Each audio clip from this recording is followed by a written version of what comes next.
আসসালামু আলাইকুম দর্শক, আশা করছি আল্লাহর রহমতে সবাই ভালো আছেন।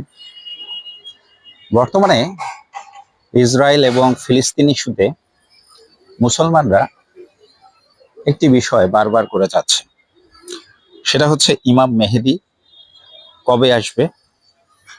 আর কেউ কেউ আবাবিল পাখি চাচ্ছে আল্লাহ তাআলার কাছে। আচ্ছা, আপনার কি মনে হয় যে 200 কোটি মুসলমান যেখানে পৃথিবীতে অবস্থান করছে, সেখানে আবাবিল পাখির কি দরকার, বা ইমাম মাহাদিরই বা এখন কি দরকার? যেখানে 200 কোটি মুসলমান মাত্র 60 লক্ষ ইহুদির বিরুদ্ধে কথা বলতে পারছে না, দাঁড়াতে পারছে না, এর মতো লজ্জার আর কি আছে? আমরা কি হিসেবে বা কি মুখ নিয়ে আল্লাহর কাছে আবাবিল পাখি অথবা ইমাম মাহাদি আল ইসলামকে চাচ্ছি? যদি আল্লাহ তাআলা আবাবিল পাখিকে প্রেরণ করেন, আমার তো মনে হয় যে ইহুদির উপরে পাথর নিক্ষেপ করবে না, পাথর নিক্ষেপ করবে এই আমাদের 200 কোটি মুসলমানদের উপর।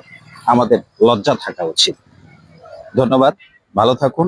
আসুন আমরা এক হই এবং অন্যায়ের প্রতিবাদে রুখে দাঁড়াই। আল্লাহ হাফেজ।